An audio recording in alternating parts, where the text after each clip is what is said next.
चले तो शुरू करते हैं।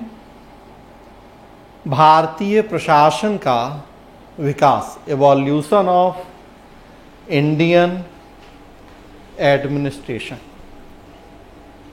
मूलतः इसमें हमें 3 टॉपिक पढ़ने हैं।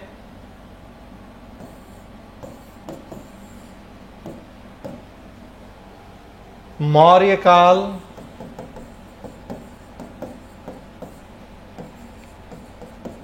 मुगल काल और ब्रिटिश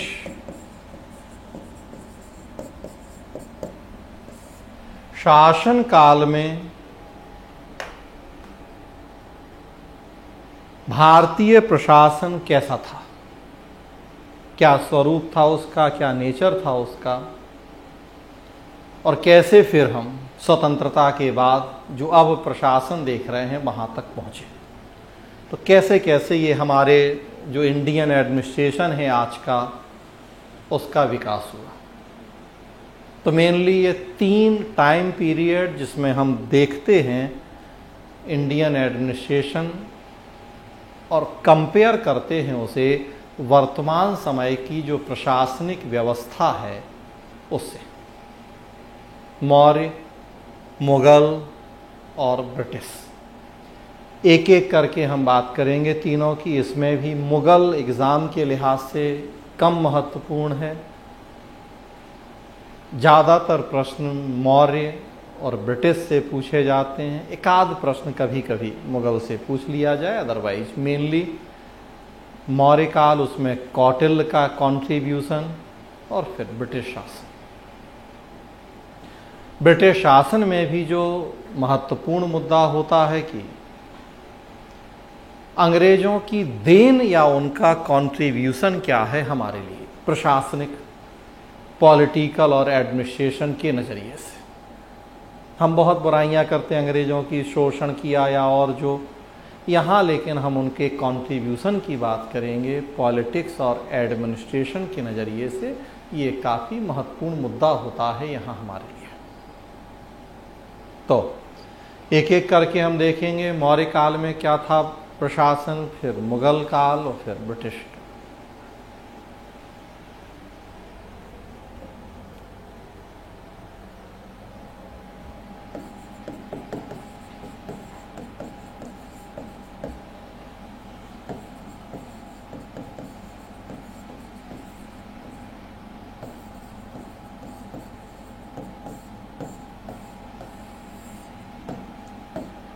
सबसे पहले है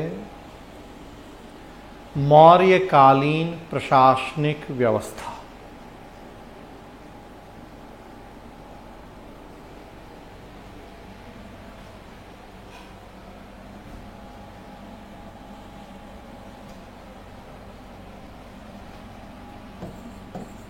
पहली बार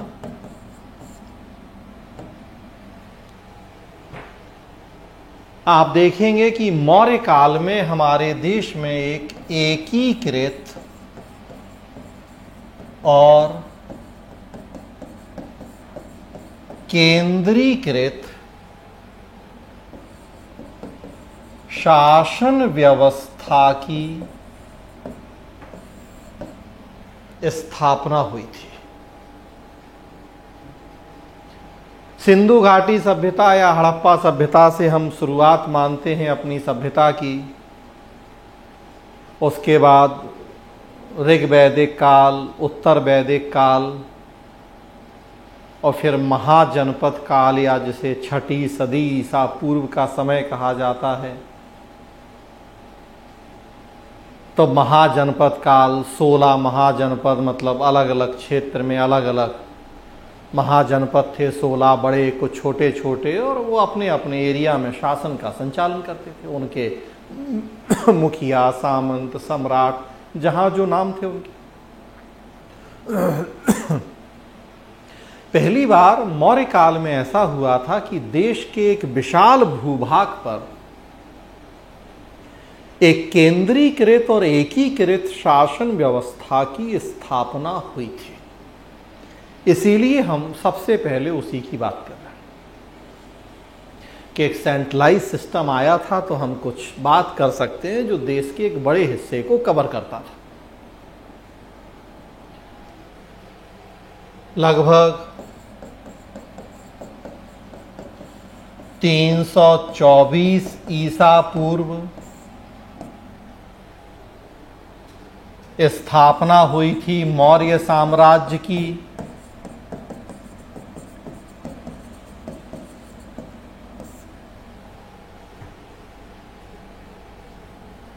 चंद्रगुप्त मौर्य को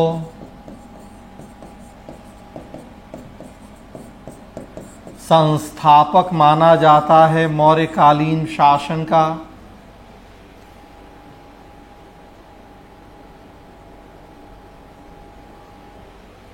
और अशोक सबसे महान सम्राट हुए हैं मौर्य काल के।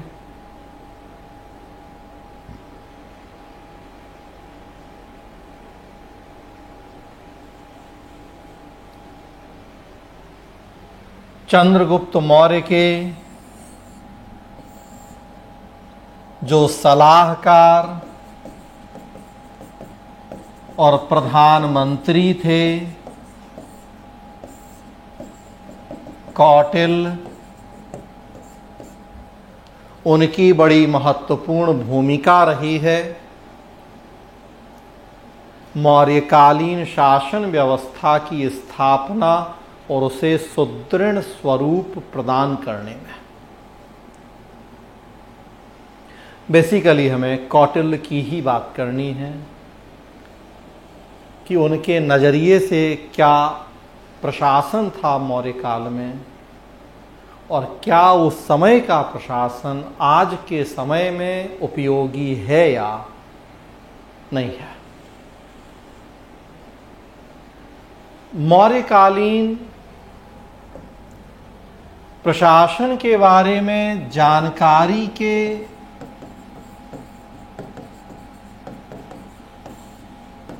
तीन सबसे महत्वपूर्ण स्रोत हैं। बहुत सारे हैं लेकिन तीन सबसे महत्वपूर्ण, हमें तो खैर कौटिल्य से ही मतलब है। एक उसमें आप देखेंगे कौटिल्य का अर्थशास्त्र, दूसरा अशोक के शिलालेख और तीसरा मेगास्थनीज का इंडिका। तीन सर्वाधिक महत्वपूर्ण स्रोत ये माने जाते हैं जिनसे हमें मौर्यकालीन प्रशासन के बारे में जानकारी या कहें विस्तार से जानकारी मिलती है।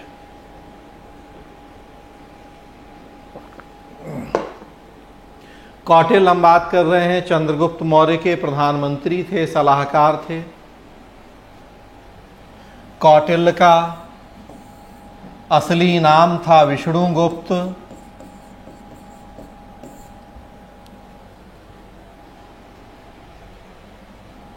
चूंकि इनके पिता का नाम था चणक या शणक, जैसा प्रोनाउंसिएशन किया जाए, तो इसलिए हम कौटिल्य को चाणक्य के नाम से भी जानते हैं। और इनका चूंकि गोत्र था कोटाल या कौटिल्य, तो इसलिए इन्हें कौटिल्य के नाम से भी जाना जाता है। अर्थशास्त्र नाम का ग्रंथ लिखा है इन्होंने, जिसमें मौर्यकालीन प्रशासन के बारे में विस्तार से चर्चा की। प्रशासन कैसा था ये भी बताया, कैसा होना चाहिए उसकी भी चर्चा की। एक सबसे प्रामाणिक स्रोत और ग्रंथ माना जाता है कौटिल्य का अर्थशास्त्र। मौर्यकालीन शासन और प्रशासन के व्यवस्था में जानकारी का। हमारे देश का सबसे प्राचीन ग्रंथ मानते हैं हम प्रशासन के ऊपर लिखा गया। नाम अर्थशास्त्र है लेकिन प्रशासन की चर्चा है। ये तो अब जाके वर्गीकरण हुआ है विषयों का कि अर्थशास्त्र अलग, प्रशासन अलग, समाजशास्त्र अलग, राजनीति विज्ञान अलग। आज से 2500 साल पहले तो नहीं अलग अलग विषय हुआ करते थे। अर्थशास्त्र, अर्थ मतलब जमीन से जुड़ा हुआ, तो सब कुछ जमीन से जुड़ा है तो सब उसमें शामिल है, भूमि से जुड़ा हुआ।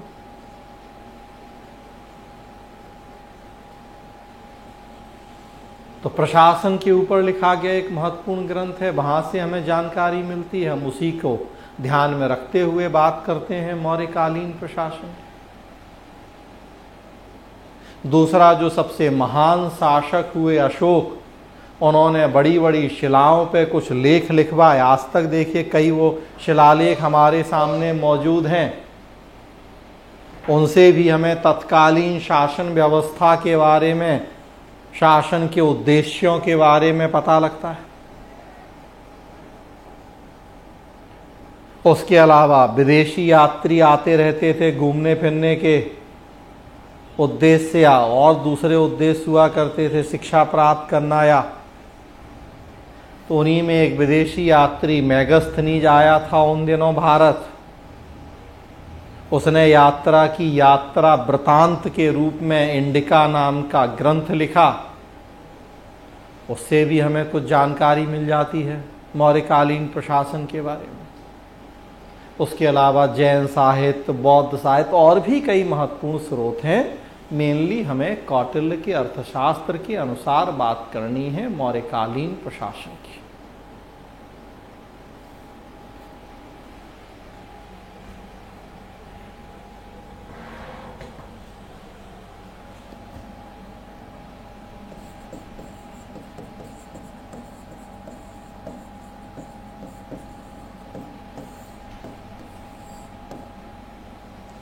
क्या थी मौर्यकालीन प्रशासनिक व्यवस्था?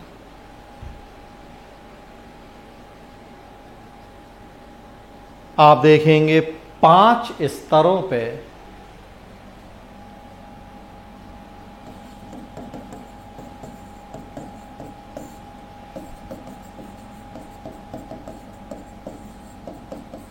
शासन का संचालन होता था मौर्यकाल में। 5 स्तरों पे शासन का संचालन था।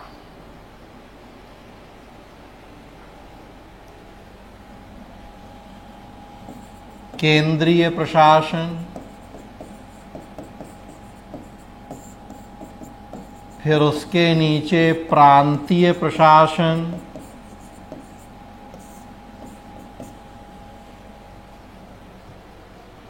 फिर उसके नीचे विषय या आहार नाम की इकाई हुआ करती थी।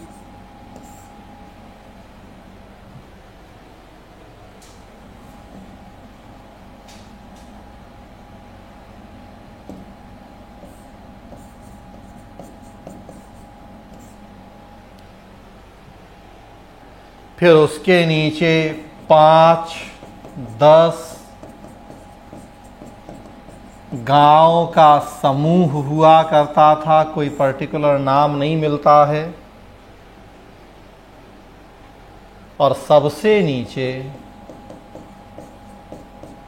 गांव हुआ करते थे। इन 5 स्तरों पे शासन का संचालन था मौर्यकाल में। पूरे साम्राज्य में शासन, फिर उसको प्रांतों में बांट दिया गया। फिर उसे विषय या आहार नाम की इकाई में बांटा गया। फिर उसके नीचे 5-10 गांवों का समूह और सबसे नीचे गांव।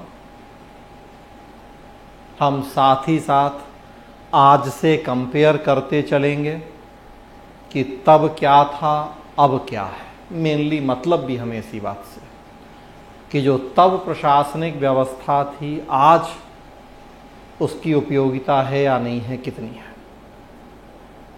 तो मौर्य काल में इन 5 स्तरों पे शासन का संचालन था। और आप देख सकते हैं कि वर्तमान समय में भी हमारे देश में इन्हीं 5 स्तरों पर शासन का संचालन है। वर्तमान समय में भी यही 5 स्तर हैं। सबसे ऊपर केंद्रीय प्रशासन है, फिर देश को हमने राज्यों में विभक्त किया है, राज्य प्रशासन है। भारत में संघात्मक शासन व्यवस्था है, सो केंद्र और राज्य इन 2 स्तरों पर शासन का संचालन है। लेकिन हमने फिर राज्यों को जिला प्रशासन में बांटा है, जिला स्तर है। उस समय का जो विषय या आहार है वही स्तर आज का जिला है।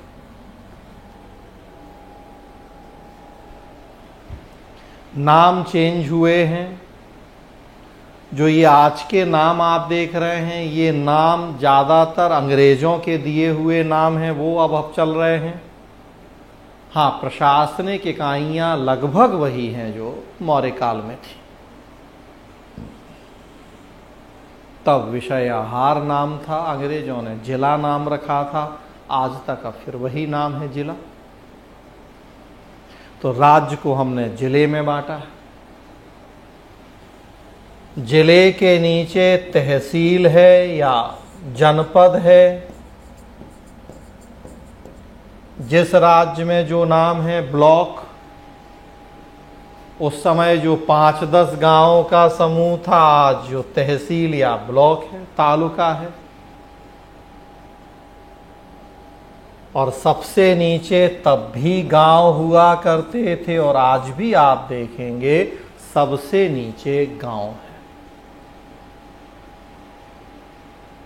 तो जिन 5 स्तरों पे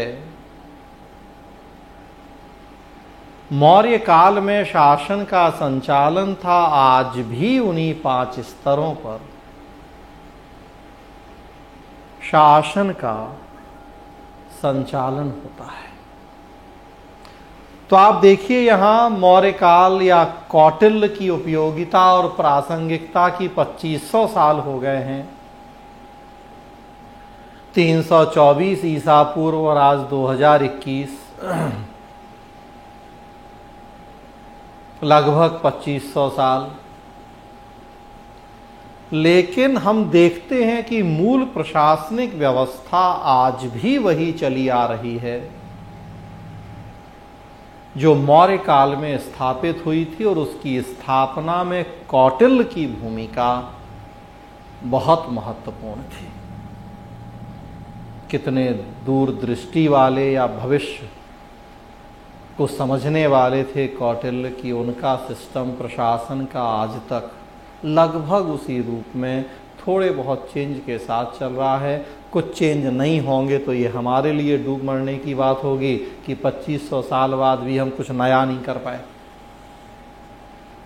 तो कुछ चेंज होना तो स्वाभाविक है, लेकिन ओवरऑल ढांचा वही है प्रशासन का जो उस समय स्थापित हुआ था। तो सबसे पहली बात तो यही कि 5 स्तरों पर शासन का संचालन तब भी था और अब भी है। अब आप देखेंगे राज्य और जिला के बीच में एक और स्तर है हमारे देश में, जिसे हम संभाग या कमिश्नरी कहते हैं। 4-5 जिलों को मिला के हमने बना लिया है संभाग या कमिश्नरी।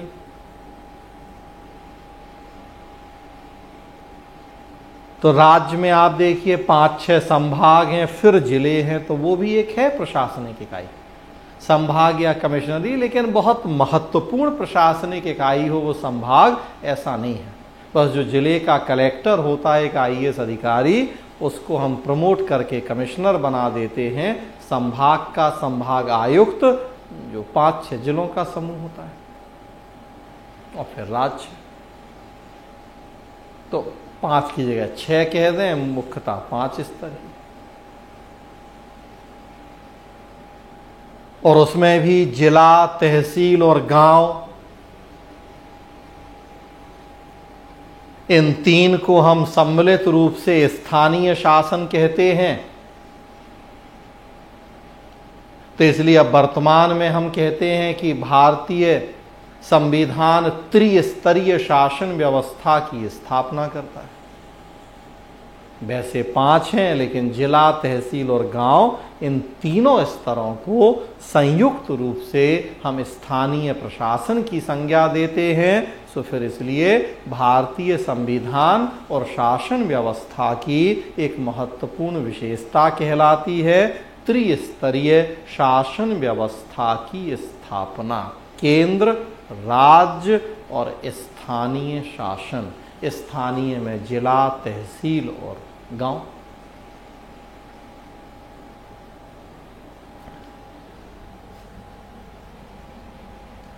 आगे बढ़ें।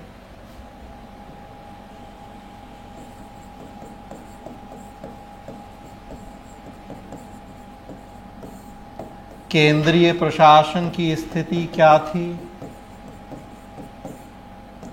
मौर्य काल में, और फिर वर्तमान समय में क्या स्थिति है। केंद्रीय प्रशासन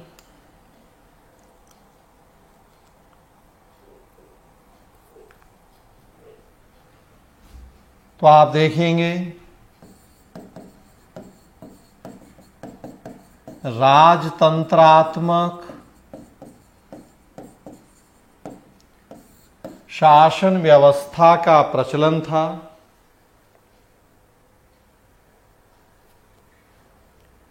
पूरे साम्राज्य का मुखिया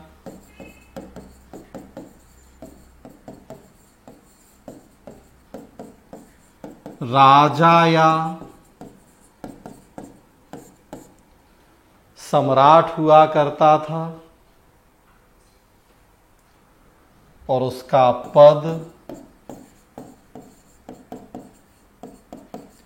वंशानुगत था, क्योंकि राजतंत्र था। तो राजा या सम्राट अपने जीते जी ही अपने उत्तराधिकारी की घोषणा कर देते थे, जो कि जनरली उनका बड़ा बेटा हुआ करता था। जनरली बड़ा, अदरवाइज सक्षम नहीं है तो फिर जो सक्षम है वो फिर राजा बन जाता था। तो यही चलता है राजतंत्र में। आज भी जहां राजतंत्र है इंग्लैंड या और, तो अभी भी देखिए वही है, उत्तराधिकार के आधार पे वंशानुगत बस ये पद परंपरा चली आ रही है। और चूंकि बहुत सारे बेटे हुआ करते थे, बहुत सारी रानियां हुआ करती थी, महारानियां, सो बेटे बहुत सारे हुआ करते थे, तो ऐसा नहीं है कि इजीली ये सब उत्तराधिकार संबंधी मामले डिसाइड हो जाते थे कि हाँ राजा ने जिसको अपना उत्तराधिकारी घोषित किया सबने बड़ा ध्वनि मत से समर्थन कर दिया खुशी खुशी। तो ऐसा नहीं है भाई, महत्वाकांक्षाएं तो जितने बेटे हैं सबकी होती थी कि हम भी उत्तराधिकारी बने, हम भी राजा के बाद राजा बने। अदरवाइज बेटे 10-20 हैं, मौका एक को मिलेगा, फिर उसके हो जाएंगे 10-20 बेटे, तो बाकी बेचारे क्या करेंगे। तो कई बार महत्वाकांक्षाएं तो सबकी ही हमेशा ही होती थी, तो आसानी से नहीं भी होता था निर्धारण उत्तराधिकार का। तो फिर उसमें सेना की भूमिका हो जाती थी और तलवार की धार से फिर तय होता था कि राजा के बाद अगला राजा कौन बनेगा। तो इसीलिए सेना की भूमिका भी बड़ी महत्वपूर्ण थी। सेना की भूमिका इसलिए भी महत्वपूर्ण थी क्योंकि साम्राज्य विस्तार एक प्रमुख कार्य हुआ करता था राजा का, और वो बिना सेना के नहीं होगा। आजकल जैसा तो है नहीं है कि जो अपना देश सीमाएं हैं बस उसी में खुश हैं। हालांकि आजकल भी चाइना जैसे कहाँ खुश हैं, उन्हें अभी भी करना है साम्राज्य विस्तार। उस समय तो खैर सबको यही था, हर राजे महाराजे का यही काम था कि सीमाओं को बढ़ाया जाए, दूसरे राज्यों की सीमाओं को अपने में मिलाया जाए, और उसके लिए सेना चाहिए थी। उत्तराधिकार के मामलों में भी उसकी भूमिका हो जाती थी।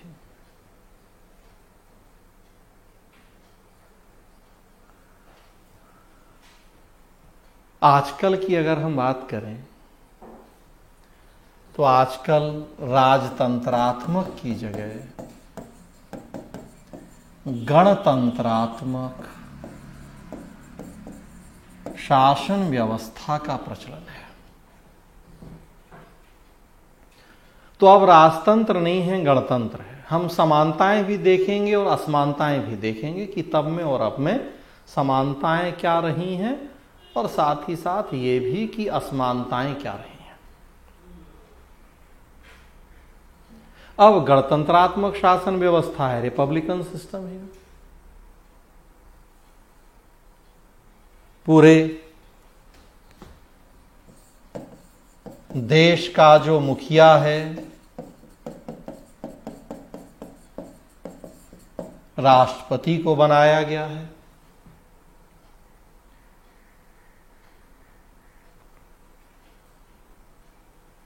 संविधान में आर्टिकल 52 से 61 तक आप देखें राष्ट्रपति के पद का प्रावधान किया गया है। आर्टिकल 53 में लिखा है संघ की समस्त कार्यपालिका शक्ति राष्ट्रपति के पद में निहित होगी।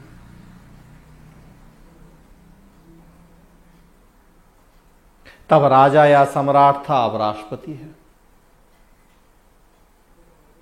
लेकिन तब चूंकि राजतंत्र था तो राजा का पद वंशानुगत था। अब गणतंत्र है तो इसलिए जो राष्ट्रपति का पद है वो निर्वाचित होता है। गणतंत्र का मतलब यही है कि जो देश का सर्वोच्च मुखिया है वो निर्वाचित होगा।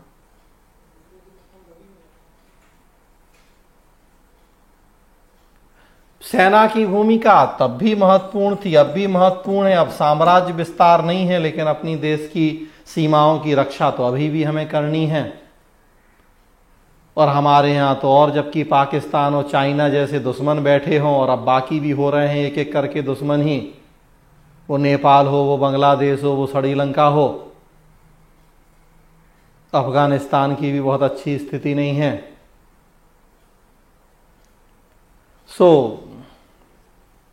सेना की भूमिका अब भी बहुत महत्वपूर्ण है। उद्देश्य भले बदल गए हों तब और अब की तुलना में।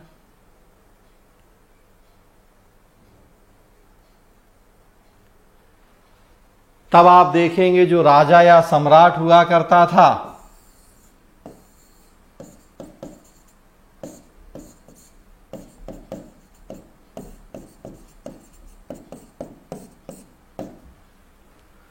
सरकार के तीनों अंगों की शक्तियां उसमें समाहित थीं। विधायिका,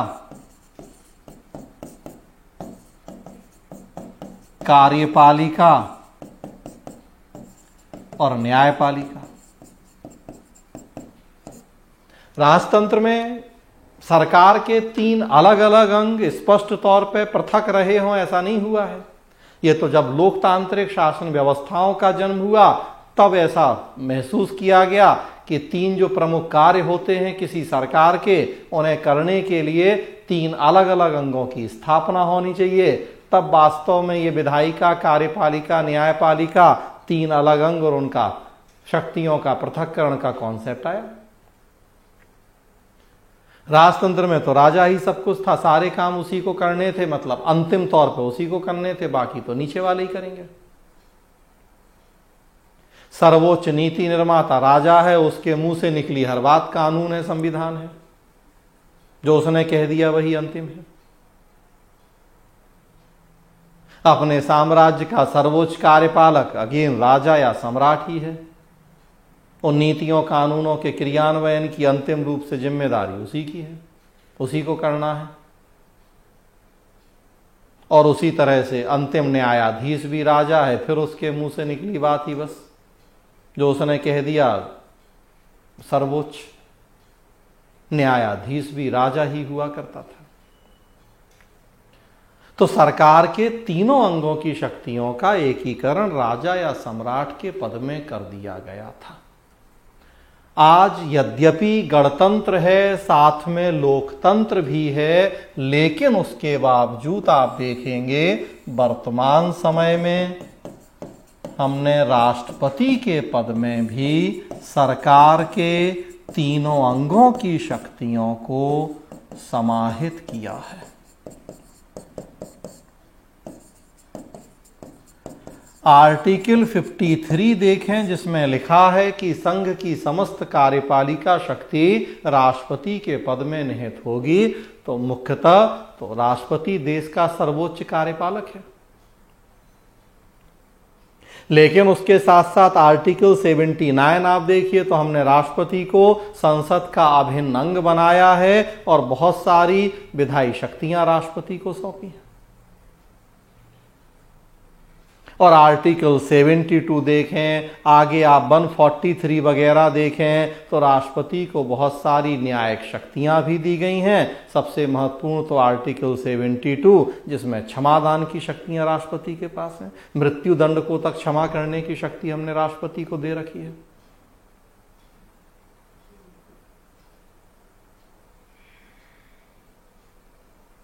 तो आज आप देखें, भले राजतंत्र की जगह लोकतंत्र और गणतंत्र हो गया, लेकिन मूल भाव तो वही है कि जो मुखिया है पूरे देश का, साम्राज्य का, सारी शक्तियां उसके पद में निहित तब भी होती थीं और आज भी हैं।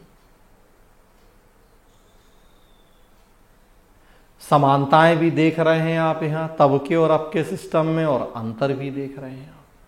तो कुछ अंतर तो हमने कहा होने ही चाहिए, नहीं तो फिर हमें डूब मरने वाली बात हो जाएगी कि 2500 साल में हमने कुछ भी नया नहीं किया अगर।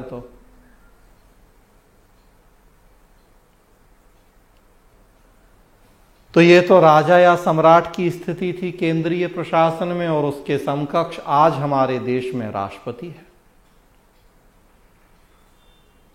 आगे बढ़ें। राजा या सम्राट को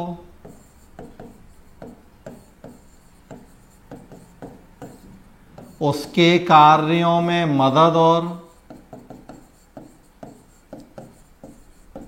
परामर्श देने के लिए, सहयोग के लिए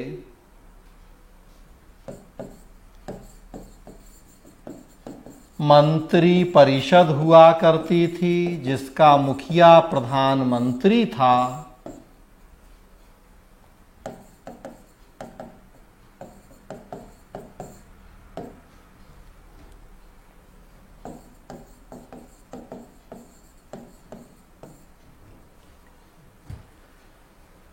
जो मंत्री हैं, नियुक्ति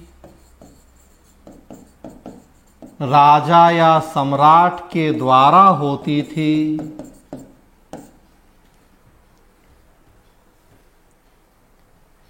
भूमिका परामर्शी थी।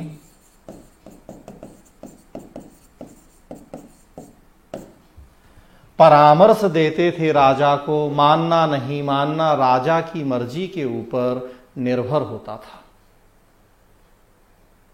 लेकिन ऐसा भी नहीं है कि बड़ी कमजोर भूमिका थी और परामर्श नहीं मानता था राजा। कौटिल्य ने अपने अर्थशास्त्र में लिखा है कि राजा और मंत्री एक रथ के 2 पहिए हैं। मतलब कौटिल्य के अनुसार तो समान भूमिका है, जितनी राजा की है उतनी मंत्री की भी है। क्योंकि एक पहिए से तो देखिए रथ चलता नहीं है, तो अगर 2 पहिए हैं तो पहिए तो कभी भी छोटे बड़े नहीं होते, गाड़ी में या रथ में एकदम समान होते हैं।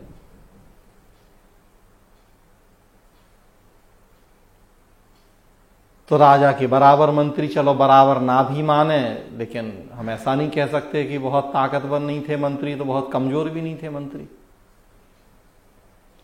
राजा फैसले लेते समय, क्रियान्वयन करते समय उनके विचार, उनके सुझावों, परामर्शों को ध्यान तो रखता ही था। चूंकि खुद राजा ही नियुक्ति करता था तो इसलिए भी भाई अब जिनको खुद ही नियुक्त किया है उनकी बात नहीं सुनेगा, नहीं मानेगा तो क्या मतलब है। और मुखिया प्रधानमंत्री था, उसकी भूमिका तो थी ही महत्वपूर्ण, मुख्य परामर्शदाता था राजा का।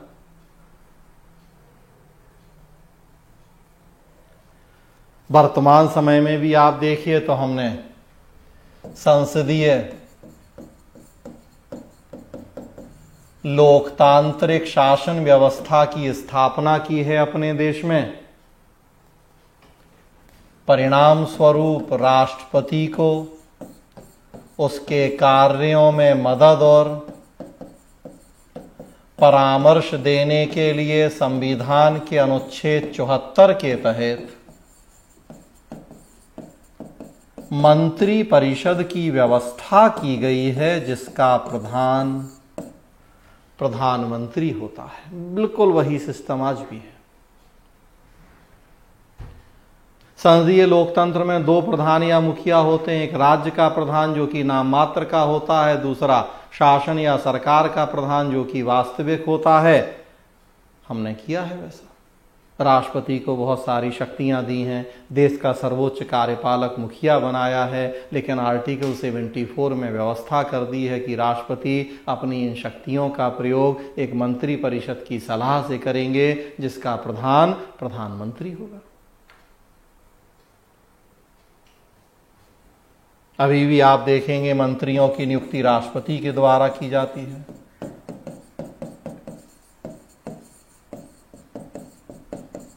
हाँ, ऐसा जरूर है कि राष्ट्रपति नियुक्ति करते समय प्रधानमंत्री के परामर्श से करते हैं ये काम। तो नेचुरल सी बात है कि अब जो मुख्य परामर्शदाता है उसका परामर्श वो तो तब भी रहता था, ऐसा नहीं है कि तब। अब कौटिल्य जैसे प्रधानमंत्री हैं तो उनको इग्नोर करके चंद्रगुप्त मौर्य जैसे राजा कुछ भी करेंगे, तो तब भी रोल था पीएम का मंत्रियों की नियुक्ति में, आज भी। तब पूरी तरह से भूमिका परामर्शी थी, राजा स्वतंत्र था। मंत्री परिषद की सलाह परामर्श को मानने या नहीं मानने के लिए भूमिका आज भी आप देखेंगे कि परामर्शी है, लेकिन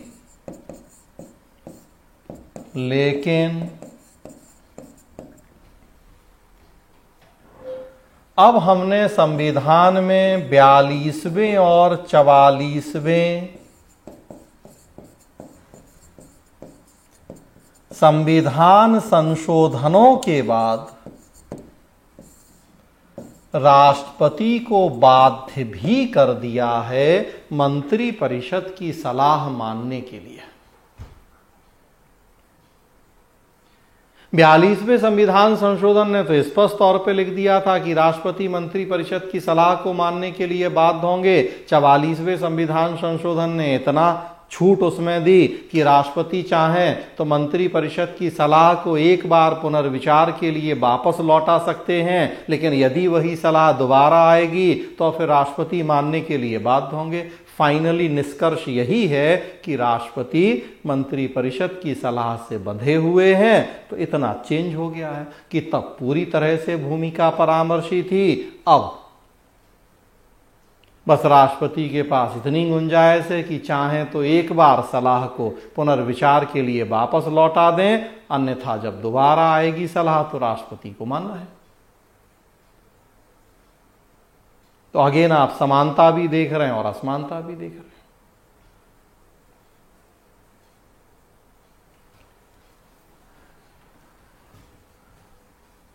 आगे बढ़ें।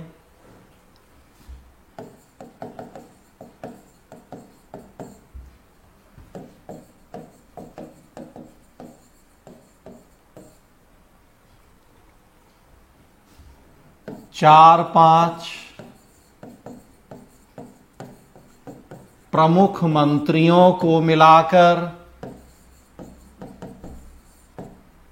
समितियां बनाई जाती थीं।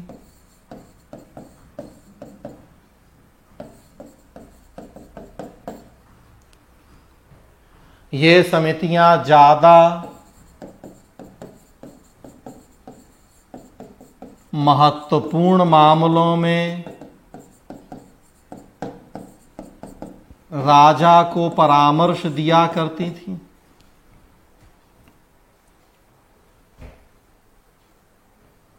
और आज भी आप देखेंगे कि 5-6 मंत्रियों को मिलाकर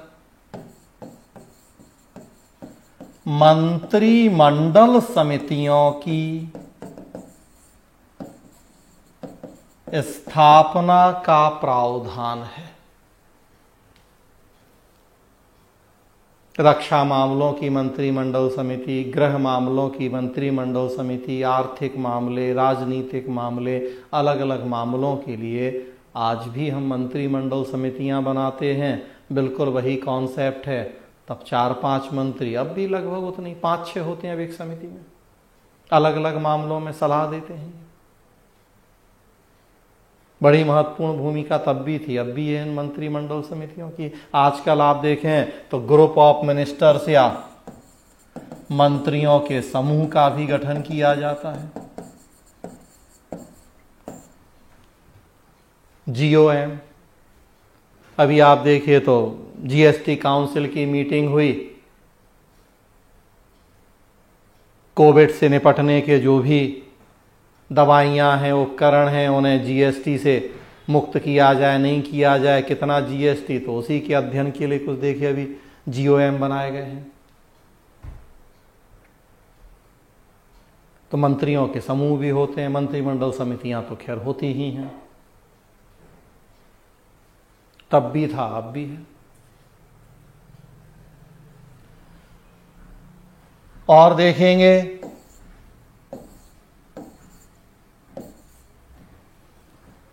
तो मंत्री परिषद को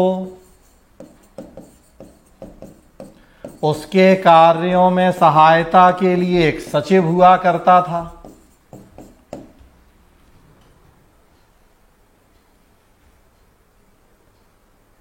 ये मंत्री परिषद को उसके कार्यों में सहायता देता था, मदद करता था, एक तरह से एडमिनिस्ट्रेटिव वर्क करता था।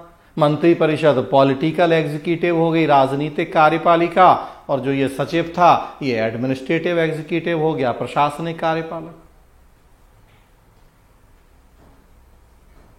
योग अनुभवी प्रशिक्षित, तो ये मंत्री परिषद को मदद करता था, सहायता देता था। वर्तमान समय में आप देखें तो मंत्रिमंडल सचिवालय की व्यवस्था की गई है, उसका मुखिया मंत्रिमंडल सचिव होता है, काम इसका भी वही है। मंत्री परिषद को उसके कार्यों में सहायता देना।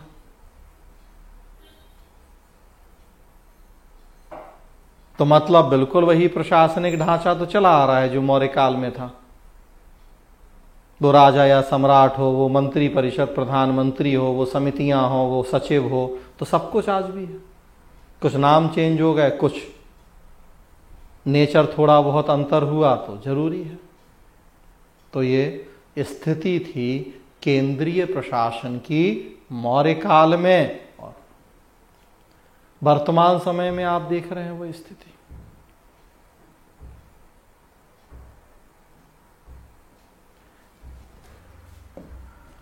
आगे बढ़े, प्रांतीय प्रशासन।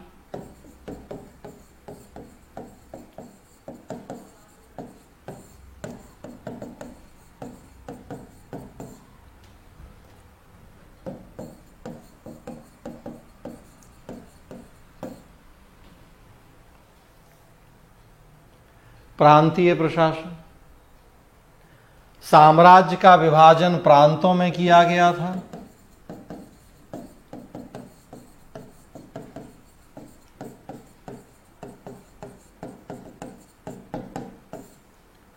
पांच बड़े प्रांतों का उल्लेख मिलता है मौर्य काल में। उत्तरापथ, दक्षिणापथ, पूर्वी प्रांत,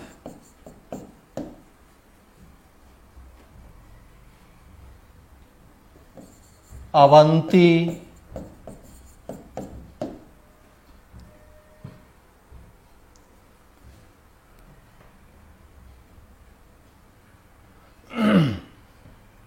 उत्तरापथ की राजधानी तक्षशिला, दक्षिणापथ की राजधानी सुवर्णगिरी, पूर्वी प्रांत की राजधानी पाटलिपुत्र, अवंती की राजधानी उज्जैनी और मगध राजधानी तोसली। तो ये 5 बड़े प्रांत हुआ करते थे। उत्तरापथ राजधानी तक्षशिला, दक्षिणापथ राजधानी सुवर्णगिरी, पूर्वी प्रांत राजधानी पाटलिपुत्र, अवंती राजधानी उज्जैनी और मगध राजधानी तोसली। इसके अलावा कई छोटे छोटे प्रांत भी थे।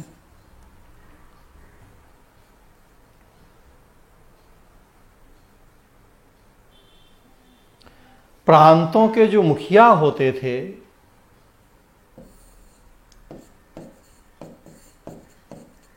इन्हें कुमार या आर्यपुत्र कहा जाता था।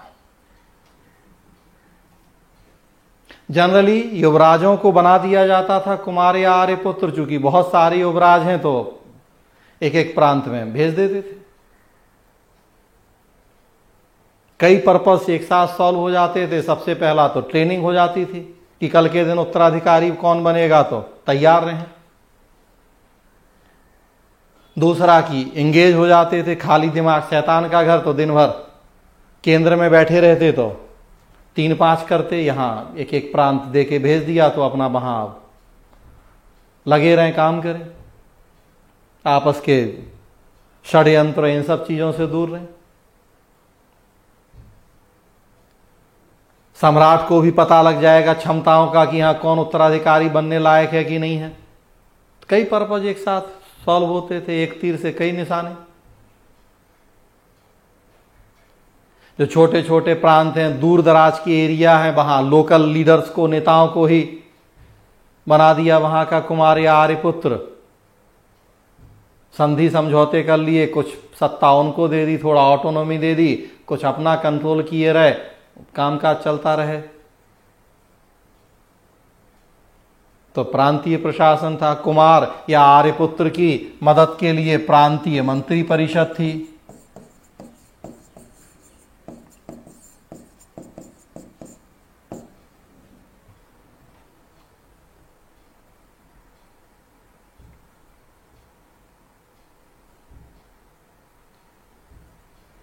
आज भी आप देखिए, हमने अपने देश में संघात्मक शासन व्यवस्था की स्थापना की है।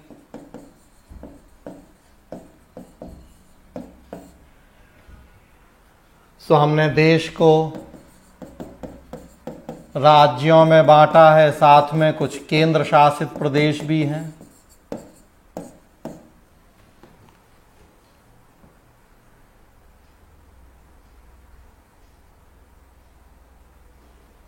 राज्यों का मुखिया राज्यपाल है। मदद के लिए राज्यों में मंत्री परिषद है।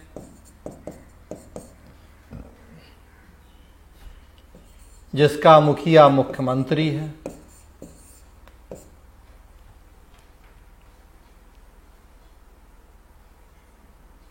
तो सिस्टम तो वही चल रहा है।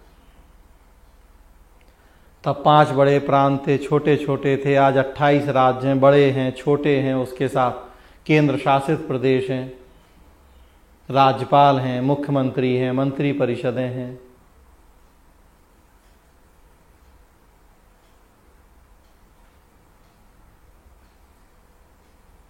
तो केंद्रीय प्रशासन, प्रांतीय प्रशासन।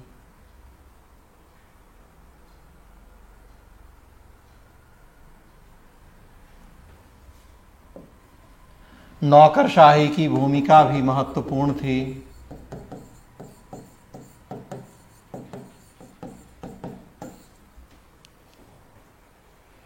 केंद्रीय नौकरशाही भी थी और प्रांतीय नौकरशाही भी थी।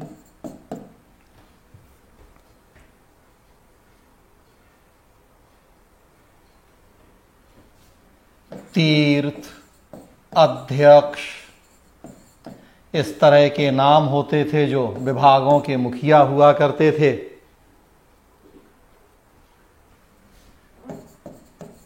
सन्निधाता, समाहर्ता, इस तरह के कई नाम मिलते हैं।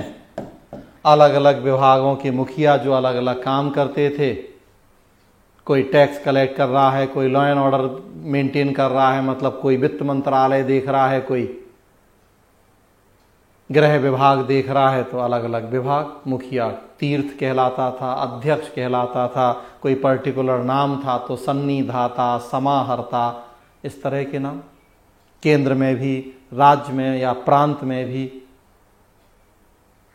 चूंकि हम बात कर रहे हैं कि पॉलिटिकल एग्जीक्यूटिव अलग होगा और उसे सहयोग के लिए प्रशासनिक कार्यपालिका अलग होगी, तो ये प्रशासनिक कार्यपालिका नौकरशाही। आज भी आप देखें तो नौकरशाही की भूमिका आज भी उतनी ही महत्वपूर्ण है। ऑल इंडिया सर्विस है,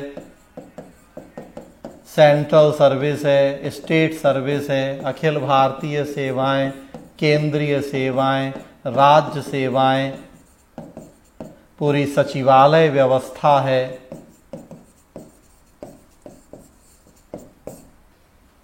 तो जो ये सहयोग देते हैं, नीतियों का क्रियान्वयन करते हैं, वित्त सचिव, गृह सचिव जैसे पद हैं। तो नौकरशाही व्यवस्था में भी हम समानता देख सकते हैं। केंद्रीय प्रशासन और प्रांतीय प्रशासन थे ये।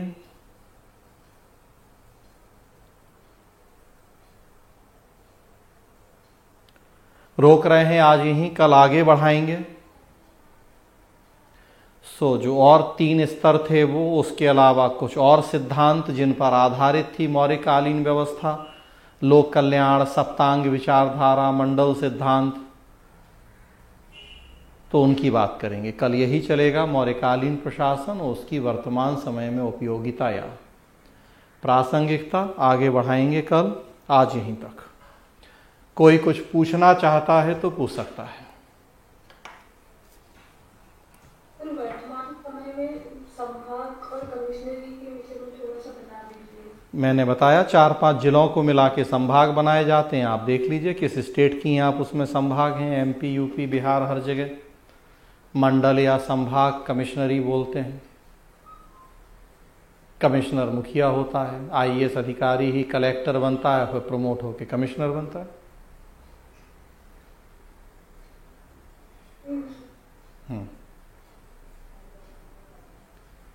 सर जी, अगर मौर्य प्रशासन से वर्तमान प्रशासन को कंपेयर किया जाए तो उस टाइम में जो चाणक्य की भूमिका थी तो वही अभी हमारे देश की मोदी जी की भूमिका होगी, कह सकते हैं। क्योंकि प्रधानमंत्री उस समय चाणक्य थे, आज मोदी हैं।